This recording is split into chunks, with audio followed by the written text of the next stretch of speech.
This is the Late Round Podcast with your host, JJ Zacharisa.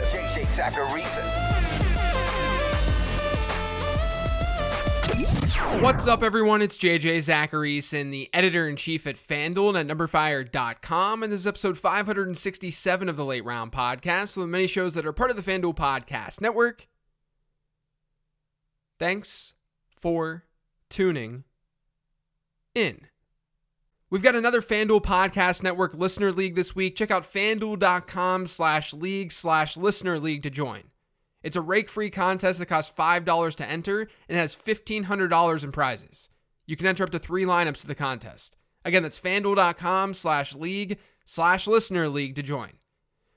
Eligibility restrictions apply. Go to fanduel.com or download the FanDuel app for more details. The first question this week is from @LukeAngelica1. When looking to buy low or sell high on players, what stats do you pay attention to when making those decisions? Which ones have the most weight in leading to player success or failure? Thanks, love the pod. Thanks.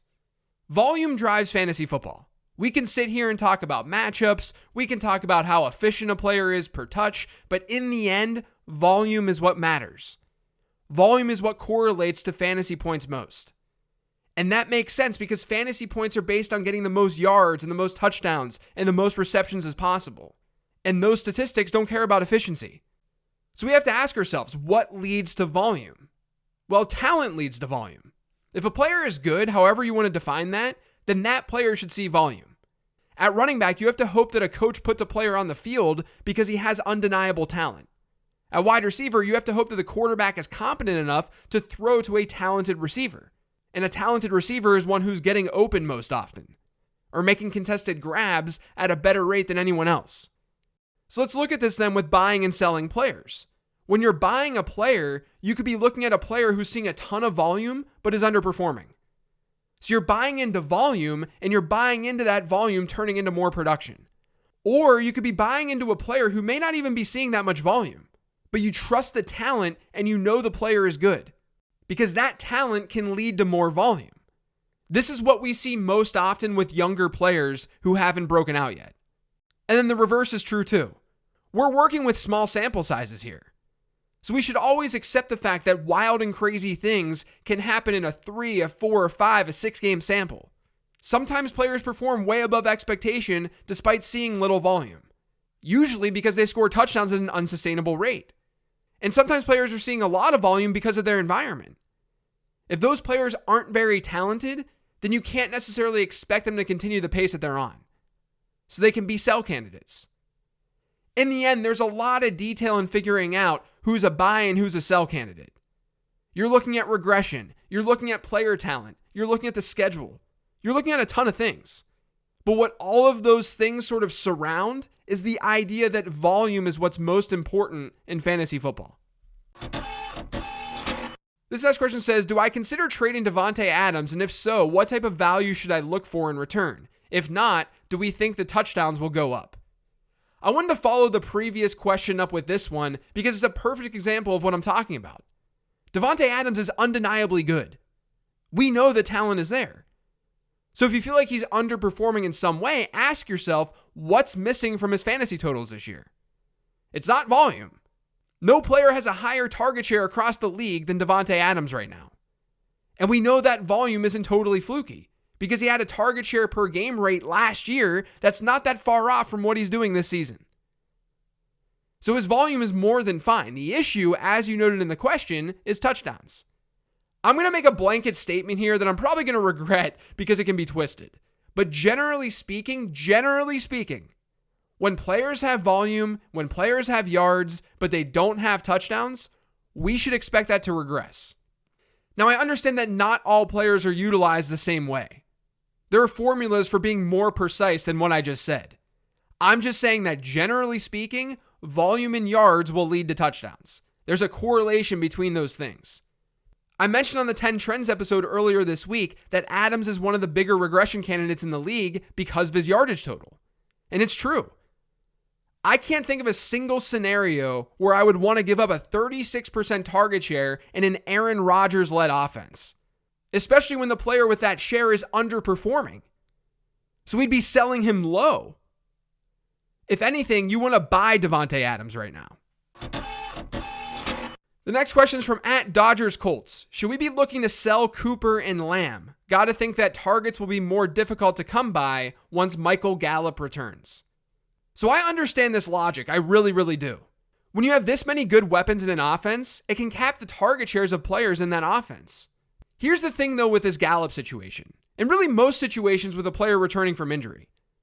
Try not to think about it from the perspective that Gallup will enter the lineup and everyone's target shares since week 1, since Gallup's been out, that they're going to fall. Some of them will absolutely fall more dramatically than others. For example, the player who's benefited most from this Gallup injury is probably Cedric Wilson. Without the injury, he wouldn't be seeing the field that much. But since week 1, he's tied with Dalton Schultz for the third most routes run for Dallas, behind CeeDee Lamb and Amari Cooper. Cedric Wilson, since Gallup's injury, has averaged a target share per game of 10%. The majority of that can and will go Michael Gallup's way. And then there's Dalton Schultz. You guys know that I've been into Schultz this year, but I would be pretty surprised if he's able to maintain his target share per game with Gallup in the lineup. Since week 1, he's had a target share per game of 22%. So Gallup could see the majority of Cedric Wilson's work and some of Dalton Schultz's work. I would expect Lamb and Cooper to see some dip in target share because Gallup's a better player than Cedric Wilson. But I also think there's a chance that Dallas is a little bit pass heavier in neutral game scripts than they've been. They're 23rd in the league in pass rate when games have been close. They also may end up being a little bit more efficient offensively. That's going to help every player in the offense. So yeah, I think Lamb and Cooper may take a slight hit with Michael Gallup coming back. But I also think the market knows this. So instead of selling, I'd say to latch onto the things that I just talked about. Recognize that Cedric Wilson's role will basically go away, and that Dalton Schultz and the tight ends probably won't be as involved as they've been. That can lead to about a 15% target share for Michael Gallup, which will still allow Cooper and Lamb to perform well. It sort of goes back to what I said at the top. Talent matters. We know factually that Amari Cooper and CeeDee Lamb are talented, and we know their situations are good. That the Dallas offense is one of the best in the league. So it's really hard for me to sit here on this show and say to sell them because I don't think the market's going to properly evaluate them. I wouldn't actively be buying them, but I think they're more holds than sells. This next question is from @MorrisonJames. With Bipocalypse upon us, if you are hit particularly hard, is it worth dropping a talent for a spot filler and possibly make someone else better? Or should you just take the L this week by starting players on a bye? My RB1, wide receiver 2, wide receiver 3, and tight end are all on bye this week. I got this question a ton this week because we've got so many buys in week 7. And a lot of those buys are teams with really good fantasy assets. The answer to this question is that it totally 100% depends. I don't know how I could answer this question in like a blanketed way. It depends. Who's the player that you're dropping? How valuable is he? What's your current situation within the league? Are you in desperate need of a win? It's just a tough one to answer.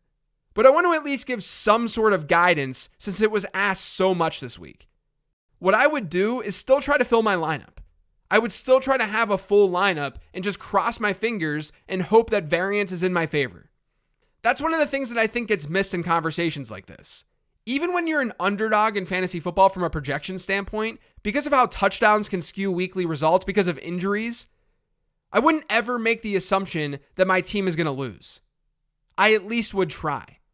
Now, sometimes though, trying means that I'm putting a bench player in my lineup because I don't want to drop him, even if there's a better option on the waiver wire. I think that's the line that we draw in situations like this. Let me give you an example. I've got Sony Michel in a couple of leagues. I'm going to start him this weekend. It's not a terrible matchup for it, but it's not like Michel is getting a ton of work in the Rams offense. But as we know, he's got handcuff upside. He's the right kind of piece for your bench right now, especially if you have other bye week fillers on that bench who are more productive. It's just that this week, I don't have those players because it's bye week hell. There are probably players on waivers who are in better spots than Sony Michel this week, who I could play over Michel. But I'd rather just hope for some variance and hope that Michel is able to pile up some garbage time points. And in the end, he'd be no worse than someone on waivers. So keep that in mind as you set your lineups this week. Some players may be worse options than what's on the waiver wire. But there's a cost to acquire a player off of waivers. They're not totally free since you'd have to drop someone. And chances are players on the waiver wire aren't going to be that productive. So you might as well just take a slightly worse projection from a bench player who has more upside rest of season. This has questions from @AB Hardball. Which tight ends do you have ranked above Hockenson rest of season? Love the pod. Thanks. So the tight end position's a mess. It's really hard to get consistent production from that position. I feel like that can sometimes get lost when you've got a player like TJ Hockenson. You sit there and you're like, man, why has he had so many down performances this year? And then you look at the tight end position and you say, oh, wow, he's actually not that bad. He's not nearly as bad as I thought. I mean, right now, and I'm recording this before Thursday night's game, but Hockenson is 7th in the league in PPR points per game. He's 4th in the NFL in tight end targets, and he's 5th in target share. And that's all while dealing with an injury this year. I think I'd probably put him behind Kelsey, Waller, Andrews, and Pitts rest of season. There's an argument to be made for someone like Dalton Schultz, maybe Noah Fant, which again, I'm recording this before Thursday night's game, and then maybe George Kittle as well. Maybe there's an argument there. But with him not being healthy, with George Kittle not being healthy, it wouldn't be right for me to say his name, I don't think. So I think Hockenson is still the tight end 5 from here on out, given his peripherals are still fine. The last question this week says, what to do with the 49ers backfield? Is Jeff Wilson an option? So I like Elijah Mitchell, the player, quite a bit. I think he fits the offense well, and he brings the speed element that Kyle Shanahan loves. With that being said, I would be kind of surprised if Mitchell is a true bell cow from here on out. I don't mean that from the standpoint that he's not going to get any work on the ground. I'm just a little bit concerned about what things might look like for Mitchell as a receiver. Mitchell hasn't seen a double-digit percentage target share in any game this year. He's seeing the bulk of the team's running back rushes when healthy. That's great. But they used Kyle Juszczyk when Mitchell was out. They used him as a pass catcher. And they've used JaMychal Hasty as one too. And remember, Hasty's not out for the year. And then with Jeff Wilson, you have to worry a bit about what could happen at the goal line when he returns. But it sounds like we're not going to see Wilson for at least a month. Here's another thing to keep in mind. When looking at adjusted fantasy points allowed from now through the end of the season, the 49ers have a below average schedule. It's not super far below average, but it's below average. I like Mitchell. I think he's going to see work in this backfield, especially on the ground. But I would be shocked if he's anything more than an RB2 type from here on out. And honestly, I think it's more reasonable to place him at the lower end of that RB2 group. That's going to do it for today's show, though. Thanks to all of you for listening. If you've yet subscribed to the Late Round Podcast, make sure you are by searching for it pretty much anywhere podcasts can be found. And don't forget to follow me on Twitter @LateRoundQB.